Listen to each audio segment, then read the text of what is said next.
I'm gonna be playing bottom half guard, and when I'm playing bottom half guard, like sometimes I have guys that are really heavy with pressure.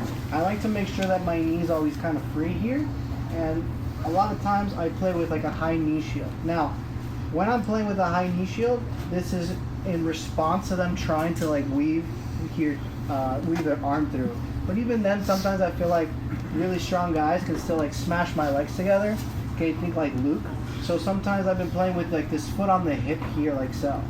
Now, the most common reaction I've been getting, besides them like pummeling, like if he pummels, right? Like wipe the foot again, right? Like when he pummels, right? This is like one of the more common things I get. I can now start getting like my 2-on-1 controls, arm drags, things like that. The other response I've been getting is people have been wiping and scooping into like a scoop grip here, like so. Okay, now, anytime someone takes this scoop grip, the first thing I do is I make sure that his shoulder is not underneath my knee, like so. Like once this happens, it's a little bit late. So I focus on keeping my knee flared, and I take my right hand right to the armpit tricep, like so. And what I'm going to do from here is I'm going to kind of like shoulder lock my training partner. So I'm going to shoot my legs straight, and I'm going to pull his armpit tricep down to my stomach as I chop. Now my left hand comes through underneath, and I make an arm drag grip here, like so. And I use this drag to pull myself up around the corner, and a lot of times his arm stays trapped. You know, if you're fighting, he'll probably take it out, and now we're behind him, ready to attack. Okay, so again, I was playing like a more open half guard. This guy's putting a lot of pressure on me, so I'm trying to make space and get my feet involved here. This is when I start to play with this post. From here, he manages to wipe and take a scoop grip here. So I immediately flare and get to this tricep here. Sometimes I kick, and I'm like, oh, nothing really happens. So I'll even sometimes proactively use my second hand, and then I'll kick again as I drag with both my hands. And now I pinch his tricep. So it gives me time to sit up. If I stay here without pinching, he just sits on up. So okay, so when I pinch my knee, he tries to sit up. It buys me time to build height and come over the corner and take his back. So yeah, it's a guy putting a lot of pressure, and I just feel like my knee shield's not doing the job. He's weaving his arm through, so I'm making space, trying to clear, posting here. He wipes and takes a scoop grip on me. I flare my knee, chop, pass, drag my way up, start taking my training partners back. All right, let's try it out. Putting a ton of pressure, you know, especially when you feel when they're trying to get this weave. So I start pushing, make my space, I start posting. Now the weakness of this is obviously he's pummeling and he can do all that stuff. Now this time he takes a scoop grip again, and I'm a little too slow, and he's able to get his shoulder under my knee here. Whenever this happens, okay, if we did a good job, this knee should not be trapped. Like if he traps his knee, like, oh boy, I'm in a pretty tough scenario. So I make sure my knee was at least free here at all times. Now immediately, I'm going to start expanding my body away from him, and I want to try to get my knee like closer to his chin so I can kind of hook his head here. Now I learned this like in 2010, 2011, and at the time I thought it was stupid and it never worked. Turns out I just sucked at jiu-jitsu, okay? Because this move is really freaking good.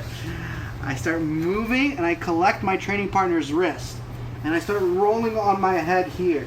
Now, a few different things. Like if he's a dead fish, he'll probably just roll on over, and like you have a scramble opportunity to come on top, finish, all sorts of things. But most people are just gonna fall over when that happens. They'll kind of stay and they'll face post here, like so. Okay? As I face post, or as he face posts, I guess I'm face posting too. I have a couple options from here. Okay? Sometimes, like, I can really manipulate this arm and like really try to roll him through and put some shoulder pressure. Other times, from here, I just slide my right knee out and I get into like a crotch lock position. And now I can start using my leg work to get my hooks involved. And now from here, stretching him out, climb, take his back here. Okay, so again, I was playing, he got a scoop grip. I was like, oh boy, I fucked up. I start moving, taking my hips off the floor, up on my shoulder, hooking his head, keeping this wrist. I start bellying him down, great. If he falls, amazing, that's always ideal. Otherwise, my foot stays, and I just start sliding and turning the corner here. get my crotch lock, switch my hooks. Okay, when he goes to move, it's tough with this crotch lock. Climb the shoulder, take my training partners back. All right, 3, 2, 1. Okay, I have my knee line free. I start expanding.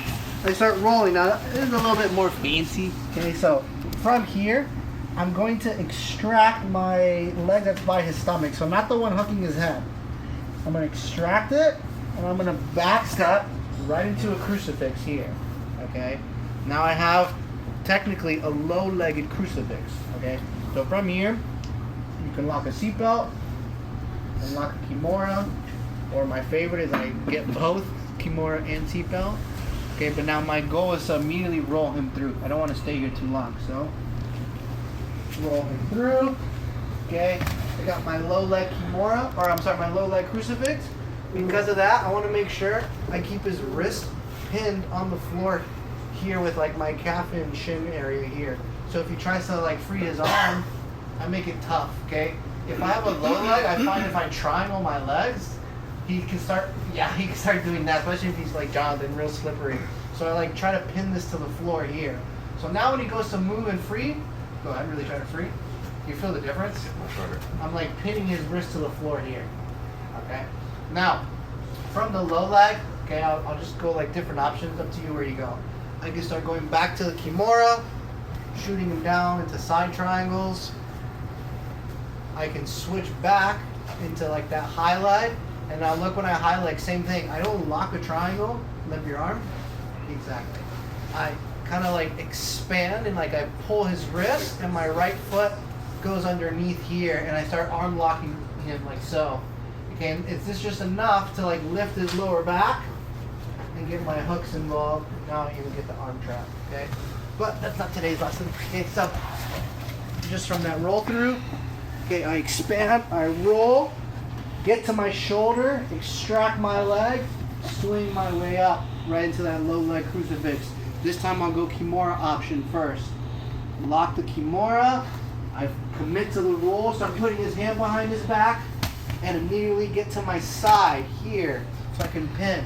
If I'm belly up in a low leg, like free arm, it's pretty tough. It's pretty easy when I get out. So I get on my side here, and now I can either start side triangles or switch back to the high leg, start creating that response. Okay, I keep my underhook, start coming up, let his head pop out so I don't get disqualified. All right, up to you where you guys go. All right, 3, 2, 1.